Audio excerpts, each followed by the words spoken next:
What's up, you guys? Adam here with Anabolic Climbing. Everyone knows I'm rock climbing's favorite mad scientist. Definitely not a doctor, but we're going to be hearing from a doctor today on some pretty important topics. The topic is underground labs. Are they awesome? Are they sketchy? Should we use them?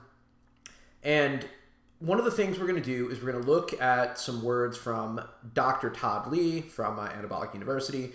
I love him. I have had a chance to reach out to him and pick his brain on a couple topics. The dude is the best. Would highly recommend his channel. Please check that out. And also, something that came to me from one of the bodybuilding discords that I've run into is the Highground Checkpoint, which is a steroid testing program out of Australia, which I wish we had something like this in the States, man. It's so cool. Basically what they do is you can donate samples of your steroids and they'll log it by lab and they'll test it for purity and they'll test it to see if it is what it says it is. And we're going to go through those results from the last two experiments that they ran. Really cool stuff. I'm going to share my thoughts. So if you are really interested in this type of content about what's going on in the pharmaceutical or in the pharmacology space and what it means for both bodybuilders, rock climbers, and arm wrestlers, please drop me a like, follow, and subscribe. It means the world to me. So let's hop into it and hear from our boy, Dr. Todd Lee. Don't ever trust someone who tells you that pharma grade is the only good stuff. It means that they're old as fuck or they're the ones selling it. The good UGLs test higher than the standards for the pharma. Standards for the pharma are 91% pure with less than a 4% dimer. There is almost no GH on the market that bad. Metotropin tests at 98% pure with less than 1% dimer, although there's a shortage of that. Viking tropin, which is what I use, that tests at 94% pure with a 3% dimer, but it's 17 units per bottle. So if you take 0.94 and multiply it by 17, you get 16. So it's still 16 units per bottle. Serostim's considered the gold standard, but they don't put any diuretic in it, so you just balloon up like a blimp. That tests at 98.5% pure with less than a 1% dimer. So on blood work, and I've done it myself, there's no difference between Serostim and Metotropin, but also when I compared Metotropin to Viking tropin, I had a 457 IGF-1. Whether it's Viking tropin, Metotropin, doesn't matter. It's just as good as Serostim at a tiny fraction of the price. Serostim is a status symbol for people who have more money than brains. Don't ever trust someone who tells you that pharma grade is the only good stuff. It means... So, first off, I don't think any of us right now are connoisseurs of growth hormone in the way that Dr. Todd is. And definitely respect to him for testing out all the various different pharma-grade brands and his own brand of GH to figure out which is the best. And what's the best for him. Like I said, definitely check out his channel. And while he might have better access than you to pharmaceutical drugs or to underground lab drugs, he makes a pretty compelling point in that pharma grade needs to be within 90% purity, and some underground lab stuff is more or less pure. So that's certainly a thing to consider. So the real question is, he's making this bold claim, and if you have an amazing source, they might be better than pharmaceutical grade stuff, but you don't test it. At best, you're probably testing to figure out, okay, am I getting what I think I'm getting? But unless you're submitting these things to mass spectrometry to figure out the purity levels, and you're doing this on all of your batch tests, which unless you're selling steroids, you're definitely not doing, you don't really know what you're getting. But, and also, I cannot emphasize this enough, to Dr. Timothy Pietkowski, appreciate your work that you're doing in Australia, and I want to start with their Wave 3 and Wave 4 reports. So we could take a look at what's actually being tested right now in the field of labs that you might buy from at some point and figure out, is it overdosed, is it underdosed, what is more likely to be overdosed or underdosed. So let's hop into it and review the data. So all of this is from, I want to say April of last year. Oh, from June to August in 2024. So yeah, Wave 1 was April to June of 2024.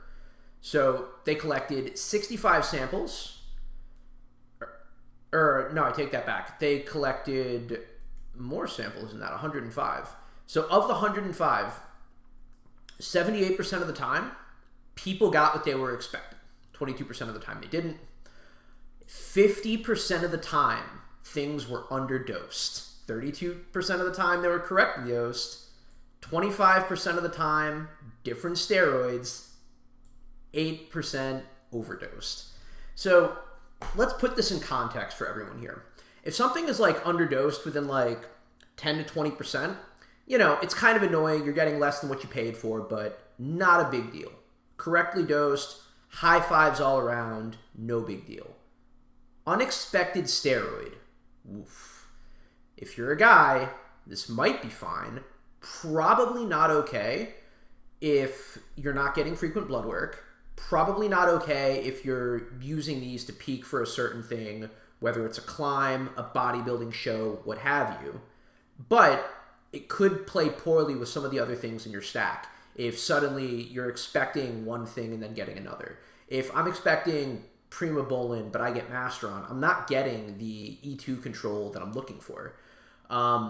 In the event that I'm expecting Anavar and I get Winstrol, I'm not getting the collagen synthesis support that I'm looking for. Instead, I'm actually getting weakened lattice structures in my tendons. So this is why you've got to test to make sure that you're at least taking what you think you're taking. And if you're taking something overdosed, if you're a dude, fucking happy days, you're getting more money and more bang for your buck. But if you're a lady and you can't go over, 70 milligrams of androgens, or actually it's closer to 35 milligrams of androgens per week, at 70 you start transitioning. Oof. Scary, scary, scary, scary stuff. So again, just something to keep in mind, but let's take a look at it.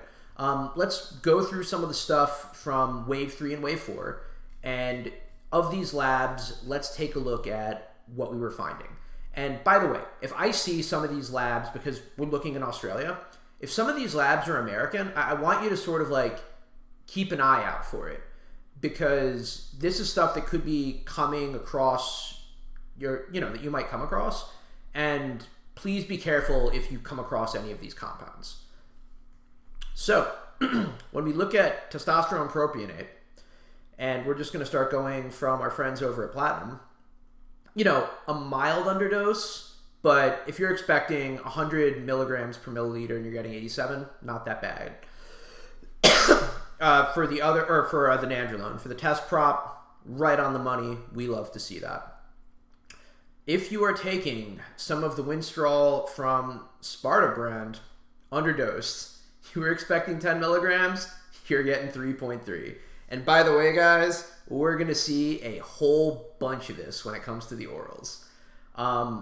Chief Labs, Tepsipionate, super overdosed. Good Lord. They were expecting 250 milligrams per milliliter. They're getting almost 450. That's nearly 2 to 1. That's bananas. That could potentially be gyno central for you if you're not prepared to control your estrogen. Like, imagine if you're going on your first cycle and you're using that test sip, and you're like, all right, I'm going to go balls to the wall. I'm going to go 3, 4, 500 milligrams of tests per week. And you end up being closer to a gram. Holy smokes. Plus, it's test sip. That's like a super long half-life. You are going to be on that ride for quite some time, man. And by the time you realize things are bad, you're going to get a lot of acne for a couple of weeks. Big yikes. Our folks at Oz Labs properly dosing their Trenbolone. Love to see it. Again, Winstrol from Swiss Farm Capsules. Super underdosed. 10 milligrams of what we were expecting to see on...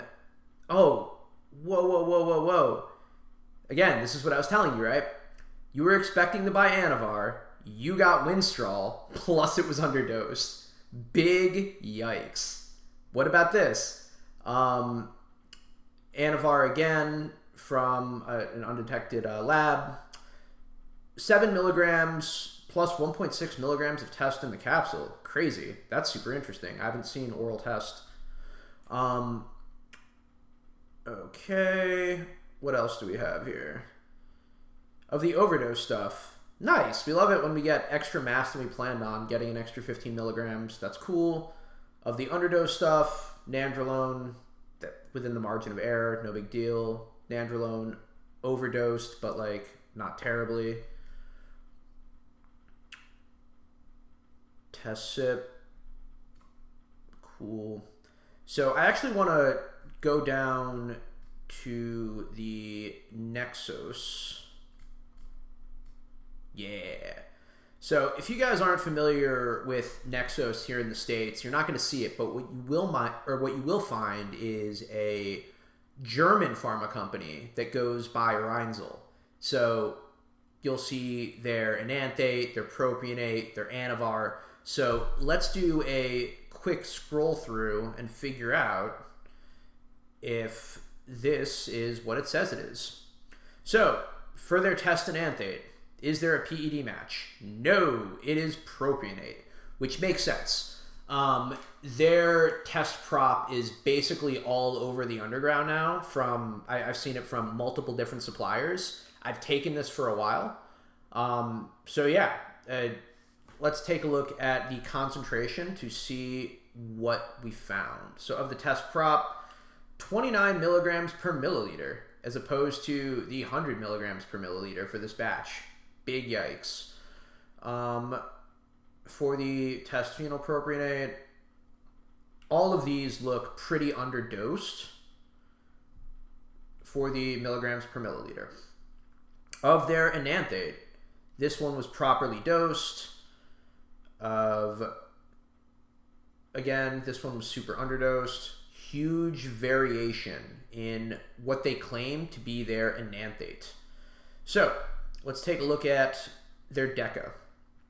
Deca doesn't look like they tested it as far as concentration, but there was a match.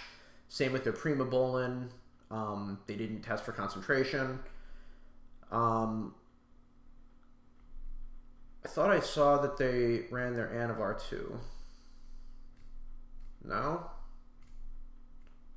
Could have sworn I saw their Anavar being super underdosed.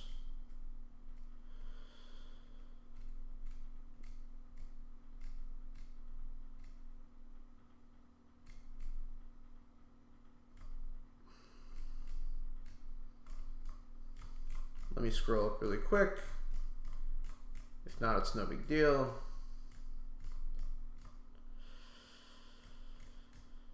So we're going to go into the newer stuff. Yeah, here it is. You thought you were getting 20 milligrams of Anavar. Nope. 1.1 milligrams. 95% less. Let's go. So, in the event, and by the way, it's possible that this changed, right? But in the event that you bought some Reinzel Anavar, you thought you were getting 20 milligrams, you're getting 1.1. Big yikes. Definitely be mindful of that if you come across that. So, all right, that's been fun. Let's go to the new stuff, because this is actually from December 13th, 2024 to April 4th, 2025. Now we're from this year. This case, 89% of the time in Australia, we were getting the steroid that we expected, and 11% of the time we weren't. But this time, the underdosed, 71%. Big yikes. You saw the dose correctly 10% of the time. Different steroid 15 or 14% of the time, overdosed 4.2. So again, guys, getting things that are right on the money, very uncommon from these particular suppliers. That doesn't mean that your supplier can't get it right on the money, but it's definitely a dice roll, and it takes some time to get stuff dialed in and figuring out what you need from your manufacturer. So let's take a look. In the event that you guys see the AKA Labs, their Boldenone is in fact the Boldenone that we were hoping for, which I believe is Equipoise. So let's talk about Drostanolone. So if you guys don't know Drostanolone, that is probably my second favorite steroid. It's Masteron, with Anavar being my all-time favorite.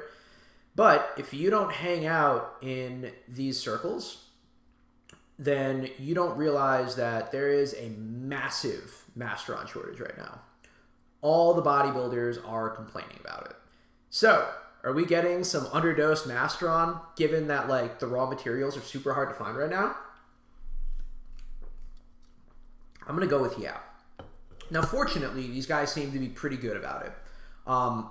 If you're expecting 200 milligrams per milliliter, getting 160 to 170 is not terrible.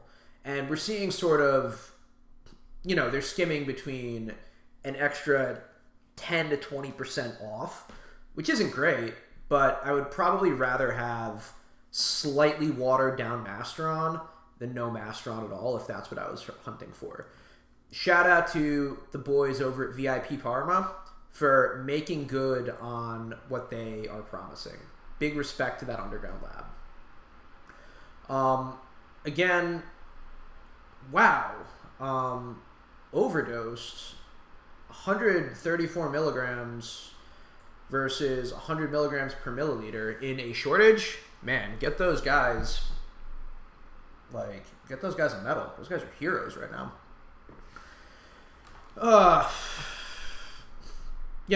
Folks are dosing Deca accordingly because Deca is cheap.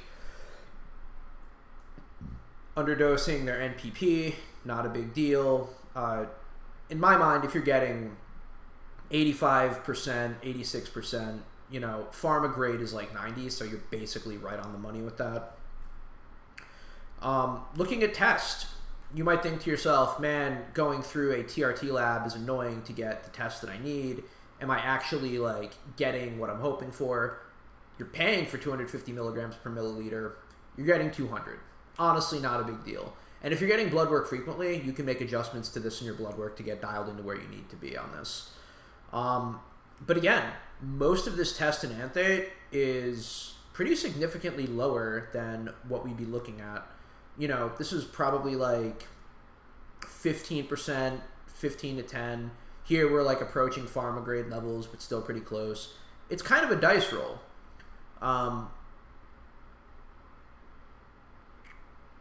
Everyone seems to be underdosing. A little bit of an overdose here from the Pinmans. And again, this is just going to be batch dependent.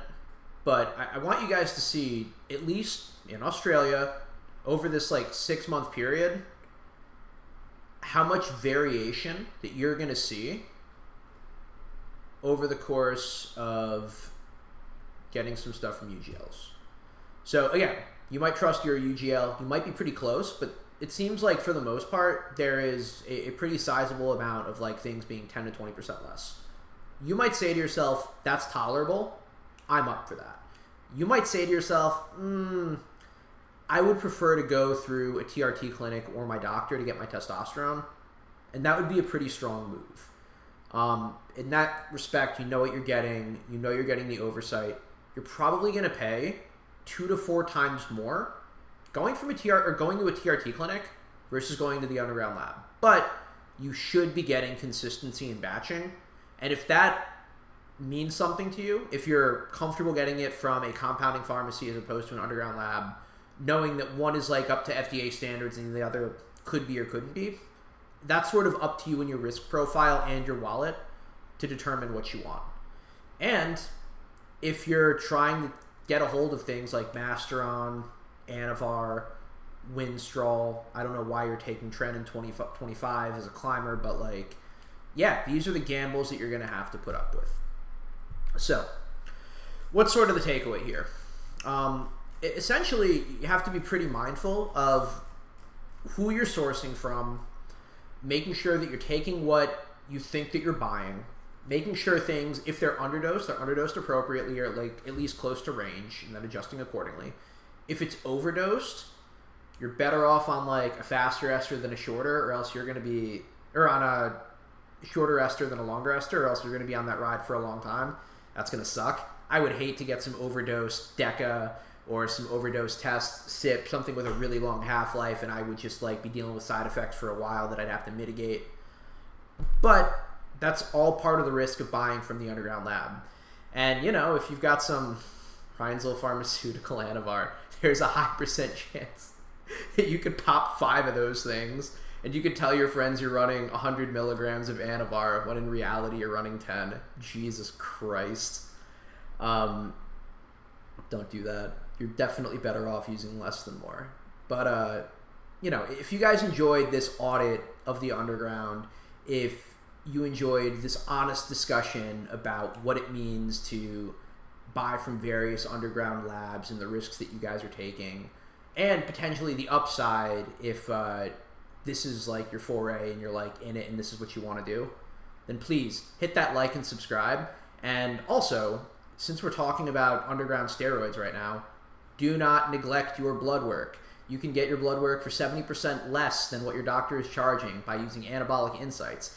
And use code CLIMBING in the link below to support the channel. Anyways, guys, I'm Adam with Anabolic Climbing. This is why they call us why they call me the Mad Scientist and the General of Chemical Warfare in the climbing community.